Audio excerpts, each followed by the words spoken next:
सोचो एक ऐसी जगह जहां जमीन के नीचे मौत छुपी है। बात करते हैं बॉलीवुड मूवी द गॉर्ज के बारे में। कहानी की शुरुआत में हमें लिवाई को दिखाया जाता है, जो पहले यूएस आर्मी में एक शार्प शूटर था, पर अब वो आर्मी छोड़ चुका है। एक मिस्टीरियस लेडी उसको अपने पास बुलाती है और कहती है कि मेरे पास तुम्हारे लिए एक खास मिशन है। तुम्हें यूएस और रशिया के बॉर्डर पर बने एक टावर पर 1 साल के लिए पहरा देना होगा, जिसके बदले तुम्हें अच्छे खासे पैसे दिए जाएंगे। ये एक सीक्रेट मिशन है। लिवाई उसकी बात मान जाता है। दूसरी तरफ हमें रशिया में एक लड़की को दिखाया जाता है जिसका नाम ट्रासा है। ट्रासा भी एक शार्प शूटर है। वो पैसों के लिए लोगों को मारती है। वो अपने फादर के पास जाती है जो एक ग्रेवयार्ड में काम करते हैं। उनकी तबीयत बहुत ज्यादा खराब होती है, इसीलिए वो अपनी बेटी ट्रासा को कहते हैं कि अब मैं इस दर्द को और नहीं सह सकता। मैंने तय किया है कि आने वाली 14 फरवरी को मैं अपनी जिंदगी का खात्मा कर दूंगा। तुम जहाँ भी रहो आसमान की तरफ देखकर मुझे एक बार गुड बाय जरूर कहना। ये सुनकर ट्रासा बहुत ही इमोशनल हो जाती है। वहीं लिवाई को दिखाया जाता है जिसे मिशन के लिए हेलीकॉप्टर पर उसे एक जगह पर छोड़ दिया जाता है, जहां से उसे 24 किलोमीटर पैदल ही आगे जाना होगा। अगले 2 दिनों तक वो पैदल चलते हुए उस जगह पर पहुंच जाता है, जहां पर उसकी मुलाकात एक दूसरे सोल्जर से होती है जिसका नाम जेडी है। जेडी उसे बताता है कि पिछले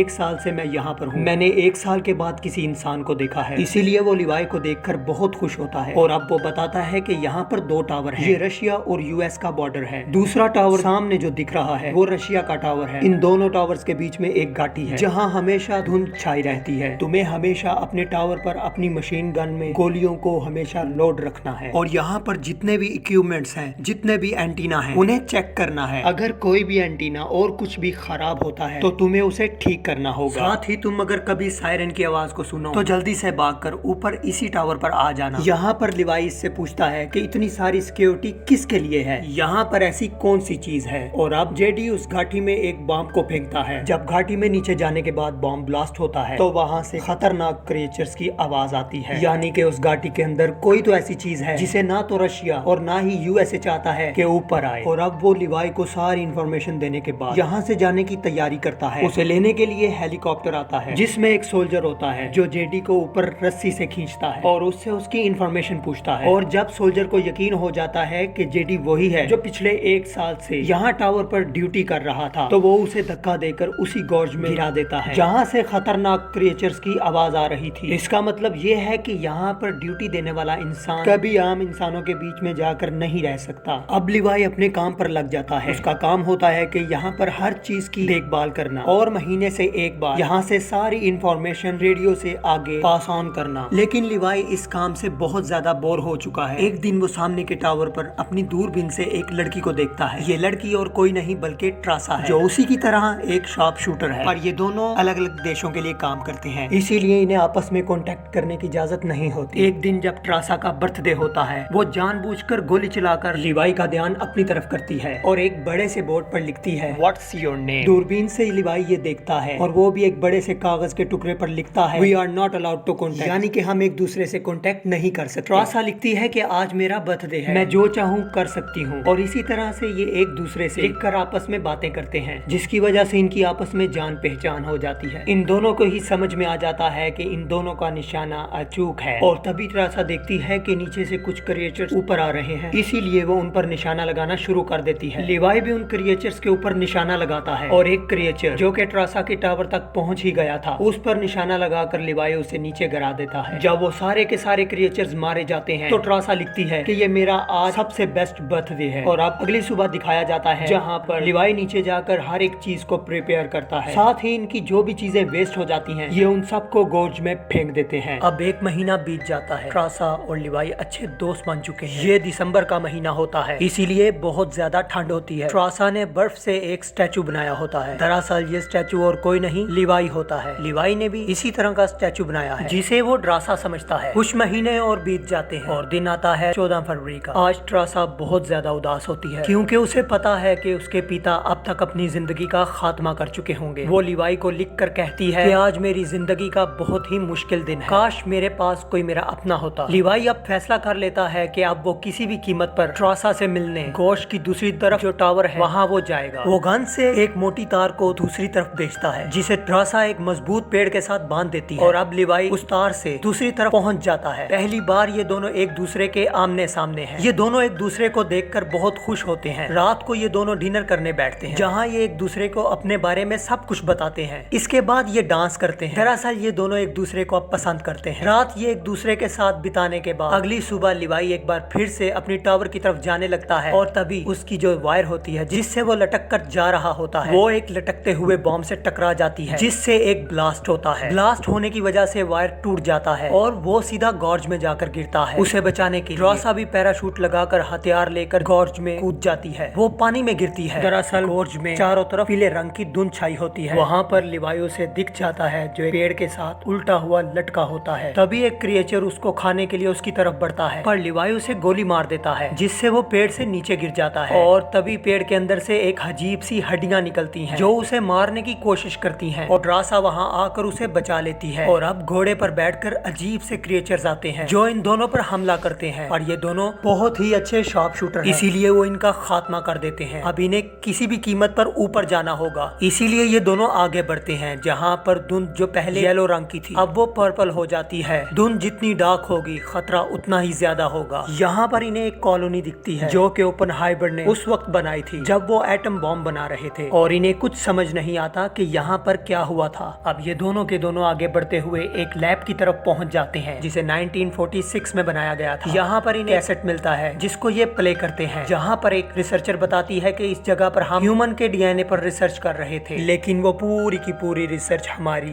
जाया हो गई। वो रिसर्च खराब होने की वजह से इस पूरी जगह का डीएनए एक हो गया, यानी कि ह्यूमन के अंदर से पेड़ पौधे निकल सकते हैं, वहीं पेड़ पौधों के अंदर मांसपेशियां हो सकती हैं, यानी कि इस जगह पर जितनी भी चीजें हैं वो सब की सब एक ही डीएनए से बनी हैं। अब यहाँ लिवाई देखता है कि कुछ और कंप्यूटर्स जो कि बहुत ही ज्यादा एडवांस हैं, जो कि 1946 के नहीं हो सकते। वो उन कंप्यूटर्स को चेक करता है जिससे उसे पता चलता है कि यहाँ पर कुछ ऐसी रिसर्च हो रही है जिससे ह्यूमंस के डीएनए को और ही ज्यादा एडवांस करके सुपर सोल्जर बना सके। और ये रिसर्च और कोई नहीं बल्कि वही मिस्टीरियस लेडी करवा रही होती है जिसने लिवाई और ड्रासा को हायर किया है। ये सारी की सारी रिसर्च ड्रोन्स के थ्रू हो रही है क्योंकि यहाँ पर ह्यूमंस नहीं आ सकते, और इन दोनों को हायर इसलिए किया गया है क्योंकि यहाँ पर जितने भी गन्स जितने भी एंटीनास हैं उन सबको ठीक करने के लिए ह्यूमंस की जरूरत है। साथ ही जो पहले सोल्जर था जिसका नाम जेडी था उसने बताया था कि अगर नीचे कोई सायरन की आवाज सुनाई दे तो जितना तेज हो सके इस जगह से भाग जाना। दरअसल यहाँ इस गॉर्ज में एक बहुत बड़ी मिसाइल होती है और अगर वो मिसाइल फटेगी तो 2.5 किलोमीटर के रेडियस में सब कुछ तबाह हो जाएगा और ब्लास्ट होने से पहले सायरन बजेगा। साथ ही इस जगह के बारे में दोनों ही देशों के सरकार को कुछ नहीं पता होता। वो मिस्टीरियस लेडी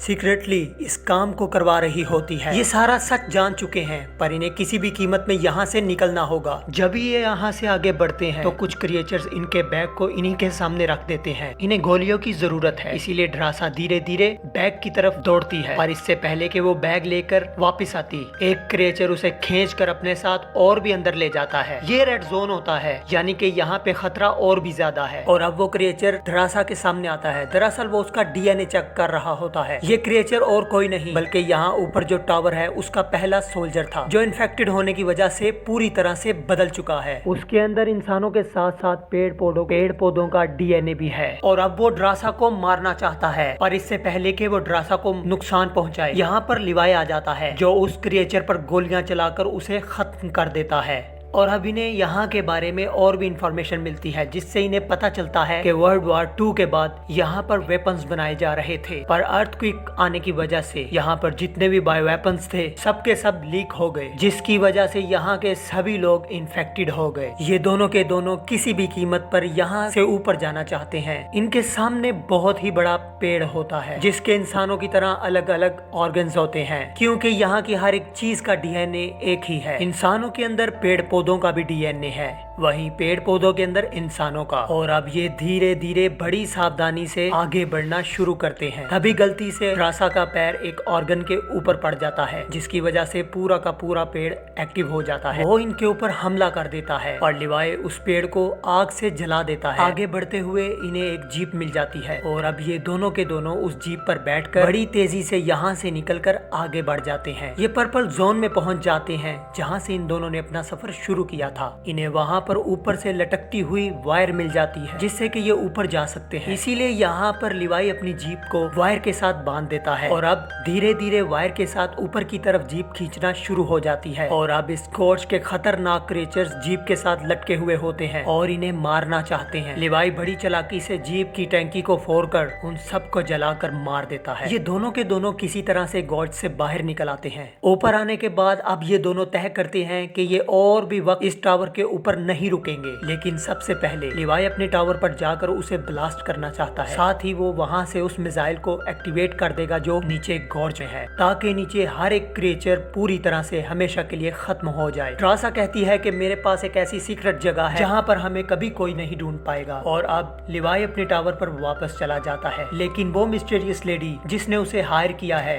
उसे लिवाई के इरादों के बारे में पता चल जाता है। वो लिवाई को रेडियो से कांटेक्ट करके पूछती है कि क्या तुम नीचे गए थे? हमारे कंप्यूटर्स को किसी ने एक्टिवेट किया है। लिवाई कहता है कि नहीं। वो कहती है कि अगर तुम नहीं गए थे तो जरूर सामने जो दूसरा टावर है वहाँ से कोई नीचे गया होगा, तुम्हें उसे खत्म करना होगा। लिवाई यहाँ पे अपने सभी बॉम्ब्स को एक्टिवेट कर देता है, साथ ही उस टावर को भी जो नीचे मिसाइल के साथ कनेक्टेड है। पर यहाँ पर उस मिस्टीरियस लेडी को पता चल जाता है कि लिवाई और दूसरे टावर में जो लड़की है ये दोनों आपस में मिले हुए और जल्द ही यहाँ से भागने वाले हैं, क्योंकि उसने लिवाई और ट्रासा की फोटो एक साथ देख ली थी। अगली सुबह वो अपने सोल्जर्स के साथ इस टावर पे अपने हेलीकॉप्टर में पहुंच जाती है, पर लिवाई इससे पहले यहाँ से निकल चुका होता है। वो अपने ड्रोन्स उसके पीछे भेजती है। लिवाई उनसे बचता हुआ भागता है। ड्रोन्स उसके ऊपर हमला करते हैं। वही ड्रासा को दिखाया जाता दूर पहुंच चुकी हो और अब लिवाई के सामने वो टावर है जिसे ब्लास्ट करने में नीचे की मिसाइल एक्टिवेट हो जाएगी, जिससे इतना बड़ा धमाका होगा कि यहाँ हर एक चीज राख में बदल जाएगी। वो अपनी जिंदगी का सबसे बड़ा निशाना लगाता है। निशाना एकदम ठीक लगता है। टावर के ब्लास्ट होने के साथ नीचे की मिसाइल भी फट जाती है, जिससे वो मिस्टीरियस लेडी अपने सभी सोल्जर्स के साथ मारी जाती है। नीचे जितने भी क्रिएचर्स होते हैं वो सब के सब खत्म हो चुके होते हैं, पर लिवाई अब भी उस मिसाइल के रेडियस में होता है। साथ ही उसका पैर बुरी तरह से जख्मी है, जिसकी वजह से वो भाग नहीं सकता।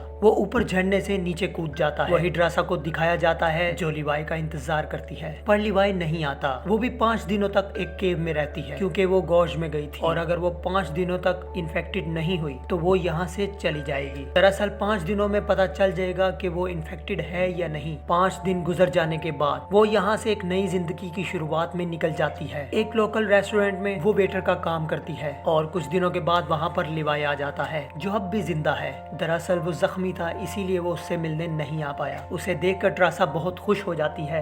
ये दोनों एक दूसरे के गले लग जाते हैं। इसी के साथ ये फिल्म, ये कहानी यहीं पर खत्म हो जाती है। उम्मीद करते हैं कि ये कहानी आपको पसंद आई होगी।